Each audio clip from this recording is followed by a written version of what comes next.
तन्हा दिल के लिए मेरा नाम पेपर्स में नहीं आया, खाकी के लिए मेरा नाम मतलब पेपर्स में नहीं आया, राकेश रोशन पे जब मैंने केस किया था तब मेरा नाम आया पेपर्स में। Tell me the real story, क्या हुआ क्या था? I don't know why I always feel destiny is on my side. Wonderful thing. Bhaag Bhaag D के बोस, ये हम लोग स्कूल में गाली के तौर पे पीरियड्स के बीच में हल्ला करते थे। ऐसे ही हूँ मैं, पता नहीं क्यों ऐसे हूँ, लेकिन मैं ऐसे ही हूँ। I love it when all roads narrow down to one decision. I have done more than 7,000 commercials. 7,000? या हर एक फ्रेंड ज़रूरी होता है, जो तेरा है वो मेरा है, आज कुछ तूफानी करते हैं, दिन में कुछ 16-17 जिंगल की। 16-17 जिंगल घंटे होते हैं 24? आधे घंटे में। पूरी चिरैया मैंने बनाया, लापता लेडीज में धीमे धीमे। 7 मात्रा। हाँ 7 मात्रा में कौन गाने बनाने देता है आजकल। You can only be as brave as your producers allow you to be. Most people think कि हम जो है एंड में आते हैं या बीच में आते हैं। घिसाई जो है वो बहुत जल्दी शुरू हो जाती है। झाड़ियों के पत्ते गिनता नहीं, रोज रोज काम करके मैं थकता नहीं, ये समाज जितना भी कह ले मुझको, मैं डीट किसके बाप की भी सुनता नहीं। तुम करते रहो अपने सपनों को फील, मेरे बैठे सजा दी महफिल। वेलकम बैक, एक और एपिसोड अनकट विद अनंत का। अब कुछ लोग हैं जिनको मैं पसंद करता हूँ, जाहिर है मेरा शो है तो वो लोग आएंगे ही आएंगे। अब इत्तेफाक की बात यह है कि वो लोग आपको भी पसंद हैं। ऐसे ही एक जनाब आज हमारे साथ हैं, म्यूजिक डायरेक्टर, सिंगर भी बोल सकते हैं। हाँ ओकेजनली, कभी कभार बीच में। राम संपत, क्या सबसे पहले तो मैं आपका फैन हूँ। Thank you. डेली बेली के गानों के लिए। अच्छा, हाँ वो तो मतलब एंड बिकॉज उसमें मेरी चाइल्डहुड क्रश शहनाज ट्रेजरी वाला थी, मैं इसलिए देखने गया था, फिर गाने पसंद आ गए। ग्लैड। एक चीज़ बताइए, मैं रिसर्च कर रहा था इनके बारे में, 1996 से आप काम कर रहे हैं? या आई थिंक 94। परिवार में पढ़ाई लिखाई का नहीं है कि स्कूल में ही भेज देते हैं काम करने? हाँ मैं ऐसे एक्चुअली मैं क्या था इतनी यंग एज में कैसे? कुछ रीजंस थी। I had to start working very. अच्छा, यू वर मतलब 20 साल के भी नहीं थे तब? नहीं, मैं 16 साल का था when I started doing my first professional job. मैं I think I started looking for work when I was 15। मैं 27 में ग्रेजुएट हुआ। क्या, what was the first job? First job बाप रे, याद करने जाऊँ तो बहुत मुश्किल है। आई थिंक जिंगल था शक्ति गैस का, और I think it was a jingle in Telugu. That's all I can remember. But Telugu, आपके parents, one is from Tamil Nadu, one is from Karnataka ना? Yes. तो तेलुगु बीच में तो साइड में निकल गया। नहीं एक्चुअली क्या है कि वो उस वक्त जो है जो काम मिलता था वो वही काम था, तो खुशी से कर लेते थे। And I didn't have any problems understanding Telugu because I used to listening Telugu from my childhood, तो समझता हूँ तेलुगु।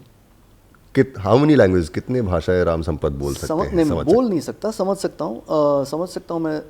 बिना सबटाइटल्स के मलयालम फिल्म्स देख सकता हूँ, तेलुगु, ऑब्वियसली तमिल, कन्नड़ा, थोड़ी बहुत गुजराती बोल लेता हूँ, लेकिन मेनली मैं महाराष्ट्र का हूँ तो मराठी बोलता हूँ थोड़ा बहुत। है तो ये हो गए, हिंदी अंग्रेजी अलग? हिंदी अंग्रेजी अलग।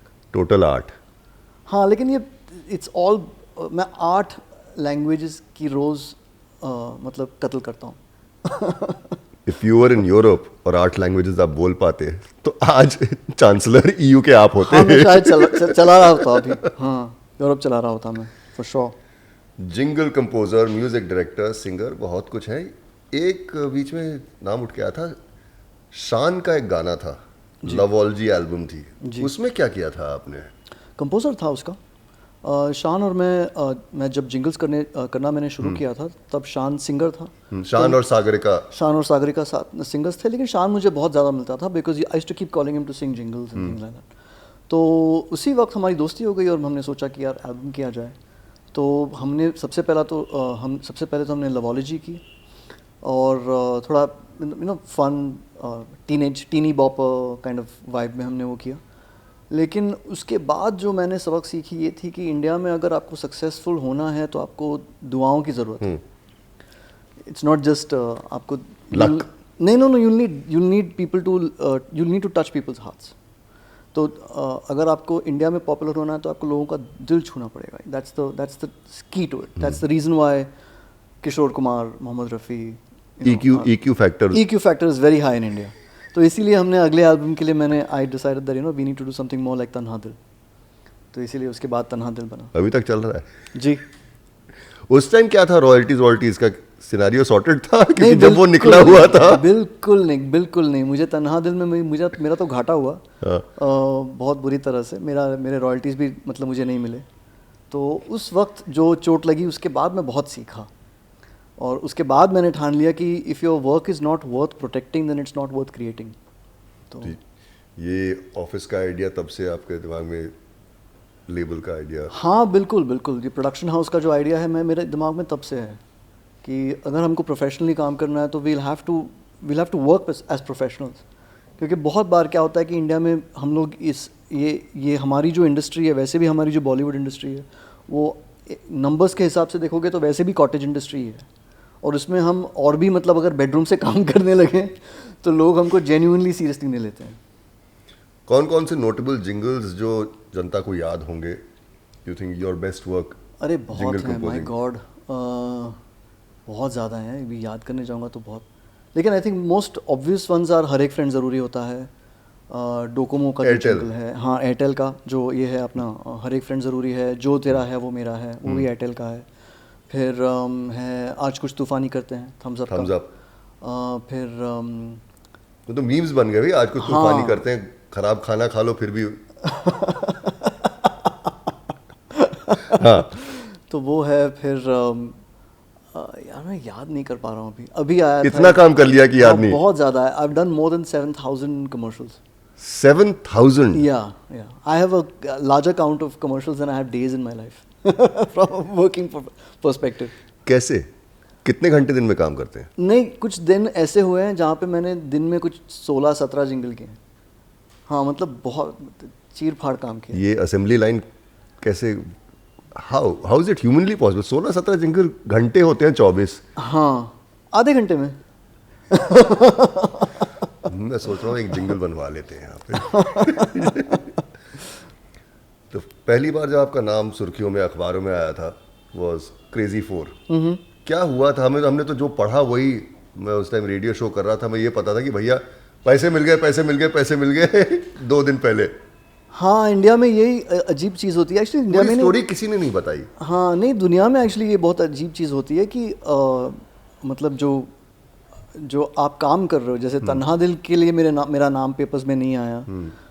जब मैंने अच्छे काम के लिए नहीं आया। हाँ, जो नहीं, उल-जलूल चीजें हैं उसके लिए। खाकी के लिए मेरा नाम मतलब पेपर्स में नहीं आया। लेकिन जब मैं राकेश रोशन पे जब मैंने केस किया था, तब मेरा नाम आया पेपर्स में। तो यही होता है, दुनिया का तरीका है, तो that's the way it is. But tell me the real story, क्या हुआ क्या था? क्योंकि मेरे को नहीं कुछ मालूम। नहीं, सिंपल सी बात है। मैंने जिंगल किया था सोनी एरिक्सन का, और उसका मैंने जो ट्रैक किया था उसी को उठा के राकेश रोशन प्रोडक्शंस ने और राजेश रोशन ने उसका एग्जैक्टली सेम गाना बना दिया था, कॉल्ड ब्रेक फ्री, उनके प्रोडक्शन क्रेजी 4 के लिए। और ये इसलिए हुआ था, ये इतना ऑब्वियस हो गया था सिंपली बिकॉज ऋतिक रोशन जो है वो मेरे ऐड में थे। वो जो ऐड जिसका मैंने म्यूज़िक किया था उसमें ऋतिक थे, तो जाहिर था कि मतलब कि ये कनेक्शन भी इतना मतलब सिंपल सा हो गया था। और जब मैंने गाना सुना तब मुझे पता चला कि यार ये तो एग्जैक्टली मेरा जिंगल है। तो पूछ तो लेते, मतलब क्रेडिट्स दे देते, कुछ तो बात तो करते। और तब क्या हुआ कि जब मैंने आई रीच्ड आउट, तब तक क्या हमारा जो कंपनी था उसके लाइसेंसेस काफ़ी बढ़ गए थे। We had intellectual property, IPRs and तो हमने वहाँ तक हमारी बिजनेस जो है हमने बिल्ड कर ली थी, सोना और मैंने एज पार्टनर्स इन होमग्रोन म्यूज़िक। और तब क्या हुआ कि अचानक से ये जब हुआ तो मुझे लगा यार ये तो बड़ा प्रॉब्लम है कि कोई भी कुछ भी ले सकता है फिर। तो same thing, I come back to the same point which is if your work is not worth protecting then maybe it's not worth creating only. तो तब मैंने आई जस्ट रीच्ड आउट और मैंने सवाल पूछा कि ये कैसे हुआ, क्यों हुआ और आपने ऐसे क्यों किया। तो मुझे कोई ख़ास जवाब नहीं मिला, मतलब साफ जवाब नहीं मिला। कोई क्या बोलते हैं उसको, डिसेंसी ही बोल सकते हैं कि डिसेंसी से आप पूछ लो कि अरे यार ये शायद हमसे गलती होगी, और ये हो सकता है कभी करने दे भाई। हाँ करने दे भाई ऐसा, लेकिन करने दे भाई तक वो पहुँचे भी नहीं। तो फिर हम कोर्ट में पहुँच गए और it was an open and shut case, we won it in 2 hearings. या तो बहुत जल्दी ये सेटल हो गया और सब लोग जो है फिगर पे अटक गए। लेकिन हमारे लिए जो इम्पोर्टेंट चीज़ ये थी कि हमको मैटर ऑफ प्रिंसिपल ना, इट्स अ क्रूशल थिंग। और तब तक जो है इंडिया में सबसे बड़ा आईपी का रेजोल्यूशन केस का अमाउंट, बिगेस्ट अमाउंट था 25 लाख। और उसके बाद जब हमने 2 करोड़ के लिए शुरू किया और हम जीत गए, तो तब से जो है ये आई थिंक सब जाग गए। हाँ, सब जाग गए। और सब इतना जाग गए कि मेरा काम ही बंद हो गया। मैं घर पे बैठा था कम से कम 4 महीनों के लिए, तो मेरे पास कोई काम नहीं था। बिकॉज ऑफ दिस सारे डर गए, सारे कॉर्पोरेट्स भी डर गए, सब डर गए। तो आई हैड नो वर्क। हाँ, चलो कुछ दिन सस्टेनेंस तो आ चुका था। नहीं, एक्चुअली वो अमाउंट जो है आपको पहले तो हाथ में ऐसे आता नहीं है, उसको आने में भी वक्त लग जाता है। दूसरी बात क्या है कि लॉयर्स बहुत एक्सपेंसिव होते हैं, और ये बात इंडिया में लोग समझते नहीं है। तो मेजॉरिटी स्पेशली आईपीआर वाले लॉयर्स। बिल्कुल बिल्कुल। तो हमने ये भी सीख लिया कि एक्चुअली हमको डैमेजेस भी अलग से लेना चाहिए, मतलब और लॉयर की फीस अलग से, लॉयर की फीस अलग से लेनी चाहिए। लेकिन it ended up being quite a blow. मेरे ख्याल से पहली बार ऐसा हुआ होगा राजेश रोशन साहब से इन हिज इलस्ट्रियस करियर कि किसी ने बोला कि ये मेरा गाना, बिकॉज़ उनके ज़्यादातर गाने किसी और के ही है। हाँ, बिल्कुल बिल्कुल। और ये एक्चुअली क्या है कि बहुत तब तक जो है ये एक अनस्पोकन रूल था हिंदी फिल्म इंडस्ट्री में कि यार कहीं से भी उठा लो। हाँ, कहीं से भी उठा लो, we can get away with it. Jingle writer भी यही करते थे, इस अंग्रेजी सब जितने भी लोग हैं बहुतों ने किया है। मतलब हमारे जो पुराने हिंदी फिल्म के गाने जो हैं, जो गोल्डन ईरा के भी जो गाने माने जाते हैं, बहुत सारे, बाक, मोजार्ट, हाँ, ईस्ट यूरोपियन, तो ऐसे काफ़ी हमने उठाए हैं। लेकिन ये कुछ ज़्यादा ही घर के पास हो गया, तो ये अपनी जेब से जा रहा है। हाँ। तो ये अब मेरी फिल्म पे आ जाते हैं जरा, डेली बेली पे जी। क्या बोला गया था कि भैया ऐसी गाने लिखने हैं? सबसे पहले तो भाग भाग बीके बोस, ये हम लोग स्कूल में गाली के तौर पे पीरियड्स के बीच में हल्ला करते थे जी। इसको गाने में, एंड स्पेशली दैट कॉन्सेप्चुअलाइजेशन क्या था इसका? तो एक्चुअली क्या है कि the interesting thing about Delhi Belly is कि मैं जो अभी बात कर रहा था ना कि मेरे 4 महीने तक में आई हैड नो वर्क, हाँ, खाली बैठा था मैं घर पे। तो उसके बाद जो है 3 चीज़ें हुई जो बहुत इम्पॉर्टेंट चीज़ें हुई। सबसे पहले तो मैंने उसी वक्त मैंने ठान लिया था कि मुझे ये स्टूडियो बनाना है। तो कंगाली में मैंने ठान लिया था कि मुझे एक अच्छा स्टूडियो चाहिए, क्योंकि अच्छा स्टूडियो होने से वक्त बचता है। I can finish songs much faster, production जो है वो उठ सकता है। और मुझे लग रहा था कि जहाँ पे लोग मैं एक्चुअली इतना ऑप्टिमिस्टिक आदमी हूँ कि मेरे जो बहुत पास के लोग हैं वो डर जाते हैं मेरे से, क्योंकि मैं at my lowest I am actually my most optimistic. इतना कॉन्फिडेंस कहाँ से लाते हो? मैं ऐसे ही हूँ, मैं पता नहीं क्यों ऐसे हूँ, लेकिन मैं ऐसे ही हूँ। मुझे हमेशा ये I feel I am very, मुझे पता नहीं क्यों मुझे लगता है कि मैं कर लूँगा और हो जाएगा। दुनिया मेरे साथ है। आई don't know why, I always feel destiny is on my side. Wonderful thing. हाँ, ये मेरे दिमाग में आप निकाल नहीं सकते। वो आजकल कहते हैं ना मैनिफेस्टेशन नहीं है ये, उसके आगे है कुछ। मैनिफेस्टेशन तो ये तब होता है कि आप सोचो और फिर बिना सोचे समझे नहीं, बिना सोचे समझे नहीं। मुझे यही लगता है कि इवेंचुअली क्या होता है कि आप एक मोड़ पे आ जाते हो जहाँ पे अगर आपको आगे बढ़ना है तो ये करने के सिवा और कोई चारा नहीं होता। I love that point. वो टिपिंग पॉइंट जो आता है, tipping point, you can call it the tipping point, but I love that. I love it when all roads narrow down to one decision. तो ये डेली बेली वाला वही phase था। तो बिल्कुल। तो उसके बाद जो है 3 फ़ोन कॉल आए, और वो 3 फ़ोन कॉलों ने मेरी ज़िंदगी बदल दी। एक तो था KS चक्रवर्ती, जिनका नाम है चैक्स। उन्होंने मुझे फ़ोन किया, वो मेरा पहला एडवर्टाइजिंग जॉब था। वो आया था डोकोमो के लिए, और मैंने 4 महीने के बाद स्टूडियो पहली बार खोला, और मैंने आधे घंटे में डोकोमो का जिंगल बना दिया। तो वो पहला फ़ोन कॉल था। दूसरा था मेरे दोस्त अभिनय देव से, जिन्होंने हाँ, पहले उन्होंने गेम बनाया था। मतलब वो गेम बनाने वाले थे, लेकिन उसके पहले जो है उनका फ़ोन आया था मुझे कि Ram, I have signed Delhi Belly with Aamir Khan productions and I want you to do the music for it. तो मैंने बोला ठीक है चलो ये करते हैं। और फिर आमिर का फ़ोन आया कि I want you to work on this film, what do you think. और आमिर आज तक वही चीज़ बोलते हैं हमेशा कि he will call you and he will say कि we want you to work on the film, लेकिन मैं सबसे पहले आपको स्क्रिप्ट भेजूंगा, अगर आपको स्क्रिप्ट अच्छा लगे तब आप हाँ या ना बोलना, अभी मत बोलना। तो हमेशा ऐसे ही बोलते हैं। तो फिर वो स्क्रिप्ट आया था, तो फिर मैं पढ़ा, मुझे बहुत अच्छा लगा, जैसे I want to do this film. और तीसरा फ़ोन कॉल था फ्रॉम एग्नेलो डायस, हर एक फ्रेंड ज़रूरी होता है के लिए, एयरटेल के लिए। तो मैं हमेशा यही मान रहा था कि लोग यही सोच रहे थे कि मेरा करियर ख़त्म हो चुका है, but I felt my career was actually starting, you know, तो एट द नेक्स्ट लेवल। तो एवरीथिंग वॉज जस्ट प्रेपरेशन।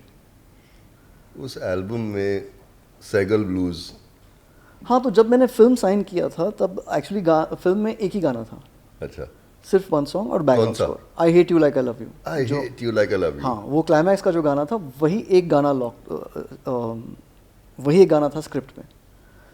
तो एक्चुअली क्या हुआ कि जब फिल्म बन गई और हमने पहली उसकी स्क्रीनिंग की तो लोगों का रिएक्शन इतना ख़राब आया, इतना ख़राब आया, क्योंकि सबसे पहले तो आमिर के ख़ास दोस्तों ने उसको, और वहाँ पे AKP की एक खासियत है कि कोई ये नहीं करता है, कोई पोलाइट नहीं है, कोई फिल्टर नहीं है, कोई फिल्टर नहीं है, कोई हर कोई आदमी खुल के सब कुछ बोल देता है। तो उनके स्क्रीनिंग्स पे स्पेशली ये चीज़ें होती हैं। तो उस स्क्रीनिंग पे लोगों ने आमिर को बोला कि यार तू तारे ज़मीं पर, लगान, ऐसी फिल्मों के बाद ये कर रहा है, पागल हो गया है। मतलब कैमियो भी था ना उस गाने में तो आमिर का। हाँ हाँ हाँ, शेक दैट बिस्किट बेबी। बिल्कुल बिल्कुल। तो I think in a room of 50 people, I think only 3 people वो ऑप्टिमिस्टिक, और उनमें से एक थे रॉनी स्क्रूवाला जो प्रोड्यूसर थे UTV। और that's what it takes to be a great producer, कि जब तक रॉनी ने मुंह खोला तब तक सारी चीज़ें नेगेटिव ही थी, लेकिन रॉनी ने जब बोला कि I think it's a very good film, I think we just need a better edit, उन्होंने सिर्फ इतना बोला और वो निकल गए। From there things changed. लेकिन एक बहुत ही अजीब चीज़ हुई डेली वैली के साथ कि एक्चुअली जो है एडिट क्रैक नहीं हो रही थी और आमिर जो है वो दूसरे फिल्म्स पे लग गए थे। तो फिल्म कुछ देर के लिए शेल्व हो गई थी, लेकिन मुझे किसी ने नहीं बताया। तो मैं फिल्म पे काम करते गया और मैं एक्चुअली क्या है कि सिचुएशंस देख के मैं गाने बनाने लगा। तो उस सिचुएशन, क्योंकि मैंने हमें तो बताया नहीं दुकान बंद हो चुकी है। हाँ बिल्कुल। तो और ये जो बात है actually, it again I keep telling you ना, like I feel like life is on my side. तो ये जो अगर वो बात मुझ तक पहुंचती तो नहीं करता, तो मैं नहीं करता ना, मैं रुक जाता। तो it worked in my favour that nobody told me. और तब जो है मैं गाने बनाने लगा, हर सिचुएशन को देख के मैं गाने बनाने लगा। और क्या टाइमिंग था कि एक अमिताभ भट्टाचार्य नाम का जो जीनियस आदमी है वो तब लिरिसिस्ट, सिंगर से लिरिसिस्ट बन गया था, और हम मिलते गए, चीज़ों पे बातें करने लगे। और मैंने उसको बोला यार मेरा एक सिचुएशन है, पता नहीं फिल्म का क्या हो रहा है, लेकिन एक सिचुएशन बड़ा इंटरेस्टिंग सा सिचुएशन, मेरा मेलोडी बड़ा इंटरेस्टिंग है। तो मैंने उसको बेदर्दी राजा सुनाया और उसने बैठे बैठे सोना वहाँ पर, हाँ, और जो सोना ने गाया 15 मिनट में उसने लिख दिया। Starts with the vocals. बिल्कुल बिल्कुल। और वो उसका जो सिचुएशन है वो इतना अजीब सिचुएशन है और इतना इंटरेस्टिंग सिचुएशन है, लेकिन I was just using the situation as a spring board. मैं सिचुएशन के लिए नहीं बना रहा था, मैं सिचुएशन को जैसे कि होना चाहिए, बिल्कुल फोर्स फिट नहीं हो, फोर्स फिट ना हो, लेकिन स्पिरिचुअली करेक्ट हो। हाँ। तो जैसे वो जो औरत है उसमें जो इसको लुभा रही है, हाँ। वो अपने दिमाग में ना वो है, मतलब वो पहुंच गई है बिल्कुल हीरा मंडी। और वो पीछे से फोटोग्राफ खींच रहा है। हाँ, वो पीछे से फोटोग्राफ खींच रहा है। तो that is the world of Delhi Belly and I really enjoyed living in that world. तो उसमें एक्चुअली क्या है कि एक गाने का फाइनली कितने गाने 9 गाने बन गए। तो 9 गाने बनने के बाद एक्चुअली क्या था कि मैं आमिर के साथ पीपली लाइव पे काम करने लगा। तो एक दिन ऐसे आए थे वो, पीपली लाइव पे हम काम कर रहे थे और उन्होंने पूछा कि यार वो, तो मैंने उनको एक्चुअली वेरी कैजुअली मैंने उनको पूछा कि सर वो डेली बेली का क्या हो रहा है। तो उन्होंने तब बताया कि डेली बेली का कुछ नहीं, अभी तो कोई काम ही नहीं हो रहा है उस पर, बंद है। We shelved it for a bit. तो मैंने बोला सर लेकिन मैंने इतने सारे गाने बना लिए डेली वैली के लिए। तो तब मैंने उनको गाने सुनाए हाँ। और गाने सुन के वो एक्साइट हो गया because he found a way to market the film. Yes. क्योंकि एक्चुअली फिल्म जो है अंग्रेजी फिल्म है, हाँ, लेकिन गाने सारे देसी बन गए। तो ही सेड कि this is our marketing, this is we got it. तब तक लेकिन डीके बोस नहीं बना था, उसके बाद बना डीके बोस। क्योंकि अक्षत जो है, जो फिल्म का राइटर है, जो जीनियस आदमी, सरीन नहीं अक्षत वर्मा, वर्मा, हाँ, इज ब्रिलियंट। दुनिया में पूरे कायनात में एक अक्षत है।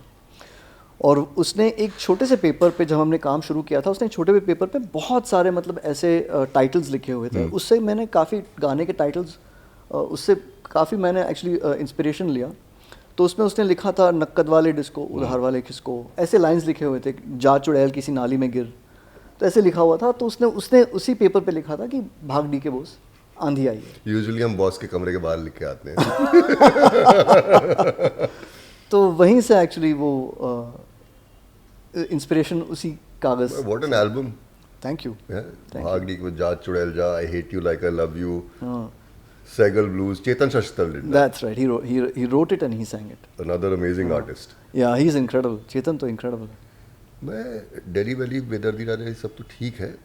इन एक्सेस के साथ भी आपने काम किया हुआ है? हाँ, हमने बचपन collaboration में किया कैसेट है। वैसेट खरीदते थे इनके, हाँ, हाँ। एलपीज है मेरे पास इन एक्सेस जी के। जी। ये कहाँ से इंटरनेशनल कोलैबोरेशन? या actually that happened because of Sony music. Sony music में हमारे जो दोस्त हैं, उनका एक रीबूट हुआ था जहाँ पे माइकल हटचंस, जो उनके लीड सिंगर है, वो गुजर गए थे। तो they did a reality TV show called Rockstar in excess, जहाँ पे उन्होंने एक नया सिंगर ढूंढा जिसका नाम है जेडी फॉर्चून। Okay. तो उस वक्त उन्होंने एक बड़ा अच्छा एल्बम बनाया था, रिटर्न एल्बम, एंड उस पर गाना था after glow, which is a really beautiful song. तो उसका उनको इंडियन वर्जन चाहिए था, क्योंकि गाने का जो एक उसकी जो रूह है ना, वो बड़ी देसी रूह है उसकी। तो they said that, you know, it might be magical if we collaborate with an Indian artist. तो सोनी म्यूजिक ने मुझसे बात की और हमने कर दिया। So it was just lot of fun. You must have swollen up with pride. In excess भी है अपने नाम के साथ जुड़ा हुआ। Yeah, it was fun. Fukrey, another, मतलब अंबर सरिया, which of course Sona sang, is one of the best songs in the movie, और अभी भी काफी चलता है रेडियो स्टेशंस पे। हाँ, मेरे को बहुत मुश्किल हुई थी उसका रिदम पकड़ने में गिटार पे। अच्छा। क्योंकि वो ची ची ची ची ची and then both down stroke। yes, all it's a Spanish style. Yeah. Also, yeah. ये and उसका पिक्चराइजेशन, what उसके बारे में did you think कि इतना बढ़िया निकलेगा ये गाना? नहीं, एक्चुअली अंबर सरिया जो है वो साउंड ट्रैक के आखिरी दिन पे बना।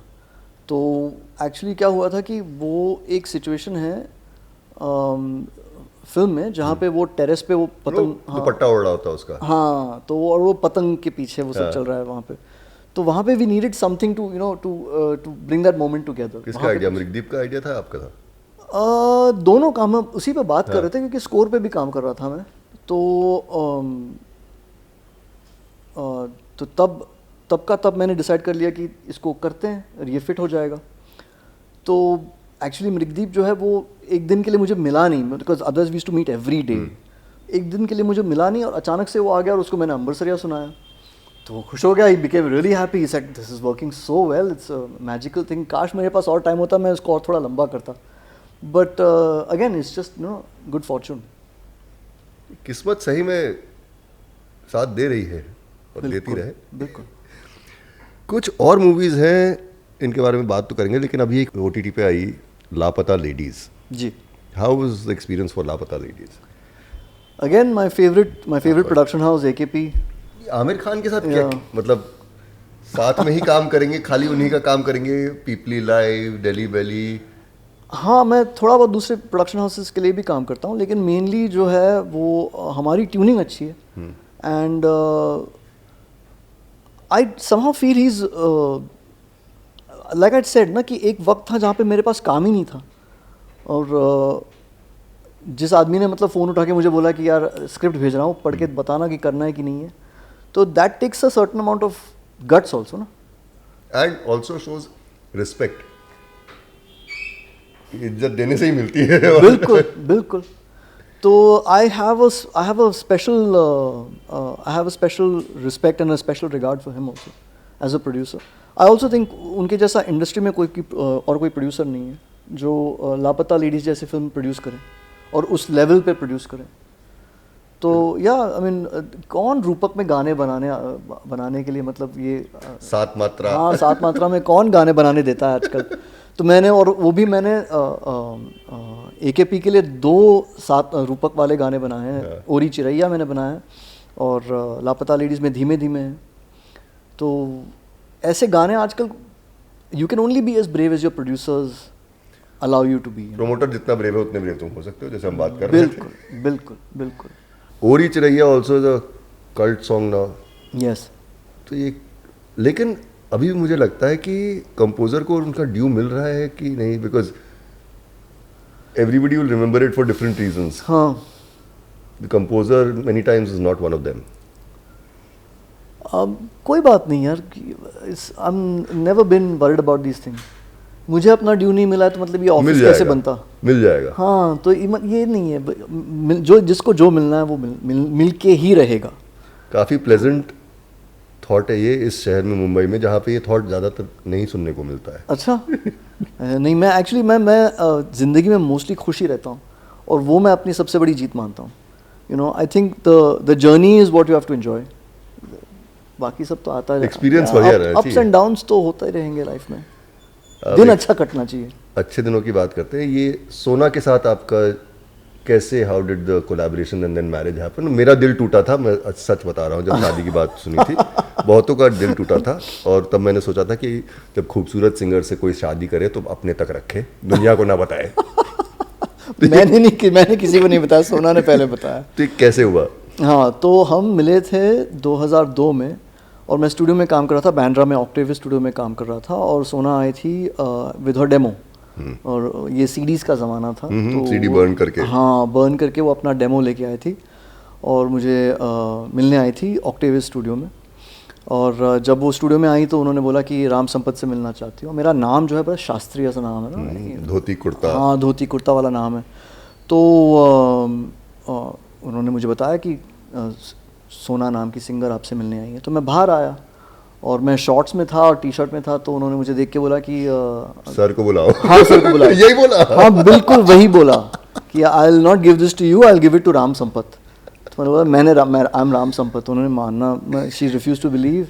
और फिर मैंने लोगों को बुलाया और बोला कि उनको प्लीज़ समझाओ कि मैं राम संपत हूँ. तो उन्होंने फिर शी फाइनली अग्रीड क्योंकि प्रूफ था, एविडेंस था. तो वो डिनाई नहीं कर सकते. आधार कार्ड नहीं बने थे ना तब. हाँ तब तक आधार कार्ड की ज़रूरत थी बस. That was the only thing required. But हाँ तब फिर हम मिले एंड बस I just liked her forthright nature. I liked जो है सो है. हाँ बहुत straight forward, know games, very easy to get along with. And you know we have very similar. एक चीज़ होता है प्यार, तो एक चीज़ होती है, लेकिन दूसरी उससे बहुत बड़ी चीज़ होती है respect and similar value systems. You see things the same way. So life becomes much easier when you see things the same way, you know. So I think yeah, we dated for about 2.5 years and then we got married. 2005 में शादी हुई हमारी. बहुत सारे आपके गाने हैं जिनमें ऑब्वियसली शी सिंग्स इट. बहुत सारे ऐसे गाने हैं जिसमें उन्होंने नहीं गाया है जी और गा सकती थी जी. तो उसके लिए सुनना पड़ता है थोड़ा. हाँ वो तो रोज़ का सुनना पड़ता है मुझे, लेकिन आई मीन ये बहुत स्ट्रेट फॉरवर्ड चीज़ है कि स्टूडियो में आई एम द बॉस. अच्छा. And on stage she is the boss. तो in the studio I win. जैसे खाकी के गाने थे जी, अच्छे थे. हाँ सोना कुड हैव संग आई थिंक मेरे मौला करम हो करम, but I think Richa was perfect for that song. I think खाकी के बाद मेरा जो कास्टिंग बिल्कुल सही हुआ है वो लापता लेडीज़ में हुआ है. जो मतलब हर सिंगर को I think I cast absolutely correctly. We cast as a team absolutely correctly. Laapataa Ladies के बाद तो फिर एक और गोल्डन बॉल बोले या जो भी बोले, Tribhuvan Mishra C A topper. That I am very excited about, क्योंकि उसको मैं आपको वेट कर रहा था, मैं कहा कितनी देर और खींचूं, कितनी देर और खींचूं, आता हूँ उस पे, रुक जाओ। उसका बैकग्राउंड म्यूजिक किसने दिया है? अनुराग सैकिया, who is fantastic. मुझे बीच बीच में एक्स फाइल्स भी सुनाई दे रहे थे उसमें। अच्छा। डिंग डिंग डिंग डिंग, हाँ, Truth is out there वाला हाँ, स्टार्टिंग का थोड़ा उसमें। there's some motifs. Yes. Yeah. But Anurag is brilliant. Anurag is the composer who's done all the songs and score of Panchayat. He's done that beautiful song for Mismatched SAQ with Rekha ji. He's an incredible composer, and he did the score for उन्होंने background score किया है, जिसको background score बोलते हैं India में, लेकिन actually उसको internationally score ही बोलते हैं। स्कोर ही है। हाँ, तो he's done the score for Tribhuvan Mishra C A Topper, और मैंने गाने किए। मैंने गाने इसलिए किए क्योंकि मैं अभी साफ साफ बता दूं, क्योंकि मैं प्रोड्यूसर था, प्रोड्यूसर हूँ शो का, को प्रोड्यूसर पुनीत और विनीत के साथ, और मैं घर की मुर्गी दाल बराबर। तो मुझे ये सौंपा गया काम। पैसे नहीं देंगे इसके। ले लेंगे बस, और सब कुछ ले लेंगे। लेकिन क्या मतलब छक्का लग गया एकदम बढ़िया। बहुत मज़ा आया because Puneet is so brilliant. तो पुनीत के साथ काम करने में, कोलैबोरेट करने में इतना मज़ा आया, और इतने सारे फैंटास्टिक लिरिसिस्ट। सबसे पहले तो मैं लिरिसिस्ट और सिंगर्स की बात करूँगा म्यूज़िक के विषय में। तो इतने सारे बहुत ही उम्दा लिरिसिस्ट, बहुत ही मतलब गुणी लिरिसिस्ट जो अपकमिंग लिरिसिस्ट हैं, जैसे अविनाश चौहान है, he goes by the name of Juno, बहुत अच्छा लिखते हैं उन्होंने। ओरे दरिया लिखा है। संजीव सिंह पुंदीर, हुज रिटन सैया इलीगल, हुज रिटन नोएडा का सुपरमैन, उन्होंने रैप भी किया है।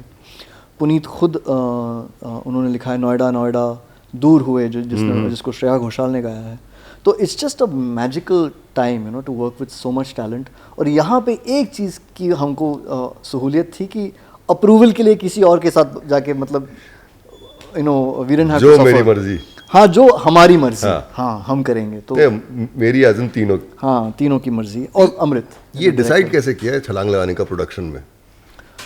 एक्चुअली ये आइडिया था दिमाग में काफ़ी सालों से, क्योंकि we have suffered at the hand of producers, या at the hands of bad production, I would say, अच्छा। तो बहुत बार, और इसीलिए that's why I love AKP so much, because क्या है कि वहाँ पे आप जिस फिल्म को साइन करते हो वही फिल्म बन जाती है। लेकिन बहुत सारे फिल्में ऐसी हैं जिसको हमने साइन करते वक्त एक फ़िल्म साइन की थी, और जो फिल्म बन गई वो कुछ और ही है।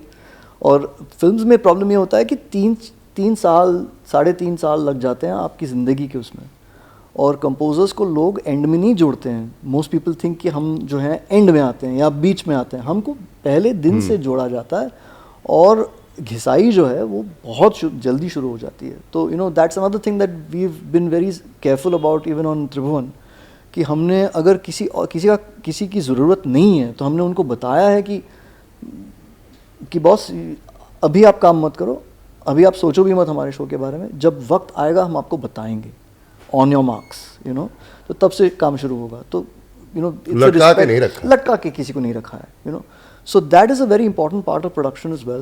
And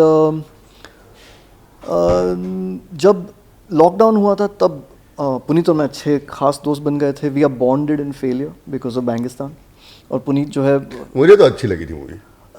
स्क्रिप्ट तो बहुत ही बढ़िया थी। शायद बनने में कुछ नहीं देखी है, देखेगा, लेकिन फिल्म अभी भी मुझे इंटरेस्टिंग ही लगती है। 2 टेररिस्ट जिनके बॉसेस ने उनको काट दिया था। फिल्म बड़ी इंटरेस्टिंग है, आज भी मुझे इंटरेस्टिंग ही लगती है। लेकिन क्या था कि ये पुनीत का पहला फेलियर था, और मैं फेलियर में वेटरन हो चुका था। तो मैं जो है, I had more experience than Puneet in failing, तो I give him good advice. तो हम अच्छे दोस्त बन गए। तो जब लॉकडाउन हुआ था तब पुनीत ने मिर्ज़ापुर लिखना छोड़ दिया था। तो अचानक से मुझे पुनीत का एक दिन फ़ोन आया कि राम भाई, मेरा एक आइडिया है, मैंने नेटफ्लिक्स को बोला है कि और मैंने नेटफ्लिक्स को सुना है, नेटफ्लिक्स को बहुत अच्छा लगा है कि क्यों ना हम साथ में मिल के करें, इसको प्रोड्यूस करें। Why not, it sounds like a great idea. तो I turn producer primarily because Puneet made it happen. मतलब लकी हो गए एकदम। I told you. क्या, अच्छा, प्रोड्यूसर से पूछ लेते हैं। बहुत सारे किरदार ऐसे हैं, characters in Tribhuvan Mishra C A Topper, potential बहुत है, रोक दिए गए हैं या गायब हो जाते हैं। फॉर एग्जांपल उनकी कोवर्कर या जी। ऐसे, इवन श्वेता, जी, पार्ट 2 बनने वाला क्या? पार्ट 2 क्या, पार्ट 3, पार्ट 4 सब बनेंगे। सही सही बताओ, मैं स्पॉइलर डाल के एकदम ब्रेकिंग न्यूज डाल के दूंगा। No, I can't officially say it right now. अच्छा। लेकिन I don't see why there won't be a part 2 of Tribhuvan. It's doing very well. सब कुछ तो अच्छा ही, मतलब रिव्यूज़ भी अच्छे आए हैं, लोगों का जो प्यार आया है वो बहुत बहुत ज़्यादा आया है।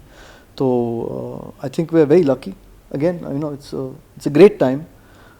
कितने कास्ट जो है, मैं ये इतने कॉन्फिडेंस से कह सकता हूँ कि ये हमारी ड्रीम कास्टिंग थी। मतलब सारे के सारे जो लोग कास्ट हुए हैं, चुनिंदा बागान के चुने हुए, मतलब जेन्युइनली बिस्पोक, यू नो, हमको, मतलब अगर हमको कोई बोलता कि मनी नो ऑब्जेक्ट, आप किसको कास्ट करते, तो हम इन्हीं को कास्ट करते। तो you know that was the magic of how it came together. तो it's just a dream come true. Now अब आपकी इंटरेस्ट कहाँ रहेगी ज़्यादा, OTT में, प्रोडक्शन में, सॉन्ग्स में या फिल्म्स में? क्योंकि है तीनों, बता क्या है? सब में एक्चुअली क्या है कि I love the perspective that production gives my creativity. दूसरे का दर्द समझ में आता हाँ, सबसे पहले तो दूसरे का दर्द समझ में आता है, फिर ये भी समझ में आता है कि दूसरों ने कितना आपको काटा है। अच्छा, यहाँ भी पैसे बना गया था वो। और यहाँ भी मेरा टाइम खा गया वो। हाँ। इतने बफर लगा के काम करते हैं ना लोग, और क्रिएटिविटी का मतलब मजाक ही बना देते हैं, यू नो। एंड ऑल्सो क्या होता है कि एक और चीज़ प्रोडक्शन में आपको समझ में आती है कि clarity is everything. Sometimes you can even take a wrong decision, but you have to take a decision. वो बहुत ज़रूरी होता है। देख, I was just watching you, मतलब बिटवीन इंटरव्यूज़ आप फ़ोन पे, और आप फटाफट छटपट मतलब डिसीजंस ले रहे हो, आप हाँ या ना में बात कर रहे हो। आगे बढ़ो यार, ये जो है ना, this is the most important trait, I think, you know. अच्छा, अब अगली बार से मैं ध्यान रखूंगा मैं क्या कर रहा हूँ बिटवीन इंटरव्यूज। एक सवाल मैं पूछना चाहता था, अब म्यूजिक का नॉलेज आपके पास है, आप 90s किड ही मानोगे अपने आप को जी। पुराने कौन से इंडियन म्यूजिक डायरेक्टर्स हैं you wish you would have work for other than R.D. Burman? Oh, without a doubt, S.D. Burman. Without a doubt, the absolute genius. उनके मतलब he is my hero. उनके बहुत सारे गानों में म्यूजिक बहुत कम होता है, उनके बहुत सारे गानों में म्यूजिक बहुत ज़्यादा भी है। हाँ। और डायनामिक्स जो है, हाँ, लेयर्स जो हैं, और मतलब he's done everything. He is to me the North Star. मैं S.D. बर्मन के लिए, मतलब मैं तो फ्री में काम करता हूँ, मैं उनको पैसे देके काम करता हूँ। What are the future projects that you आप बात कर सकते हैं जिनके बारे में अब? अभी तो right now in terms of music तो मैं एक फिल्म कर रहा हूँ अभी AKP के साथ, आमिर खान प्रोडक्शंस के साथ एक और फिल्म कर रहा हूँ, और I think I will sign another film with another production house in another couple of days, but right now it's mainly that. और उसके अलावा मैं अभी ऑस्ट्रेलिया जा रहा हूँ, जहाँ पे मैं A.R. रहमान को इंटरव्यू कर रहा हूँ फॉर बहुत कम बोलते हैं। मैं कर चुका हूँ, बहुत कम बोलते हैं। हाँ। इतना बड़ा सवाल होता है, इतना सा जवाब आता है। हाँ, नहीं, मैं वो तो मैं समझ गया, लेकिन हम म्यूजिक बात करेंगे। हाँ। तो you know, hopefully I will be able to make him talk a lot more. और मेलबर्न इंटरनेशनल फिल्म फेस्टिवल के लिए हम लोग जा रहे हैं, तो वहाँ पे लापता लेडीज़ भी नॉमिनेटेड है, तो उसी खुशी में हम जा रहे हैं। और उसके अलावा मैं आने के बाद तो I think we have 2 more projects as producers, तो उस पर ध्यान है। और प्रोडक्शंस, म्यूज़िक, बहुत सारी चीज़ें करना चाहता हूँ यार, इट्स अनलिमिटेड। और अभी I just got back into jingles, तो मैंने अभी बिरला ओपस पेंट्स के लिए किया दुनिया को रंग दो, बड़ा प्यारा सा एनिमेटेड ऐड है वो, बहुत बहुत स्वीट सा है, वो अभी मैंने किया। तो प्रोजेक्ट्स आते जाएंगे, काम तो आता जाएगा, that's just life. Wishing you all the best. Thank you so much. Ram Sampat uncut with Anant पे मुझे तो बड़ा मज़ा आ रहा है, लेकिन उससे भी अच्छी बात है कि आज की भी सैलरी मिलेगी। बैठ के बातें कर रहे हैं, आपसे मिल रहे हैं। देखते रहिएगा, वो लाइक शेयर सब्सक्राइब कर देना, बॉस थोड़ा उस टाइम में हो, उसको कब्ज हो जाती है।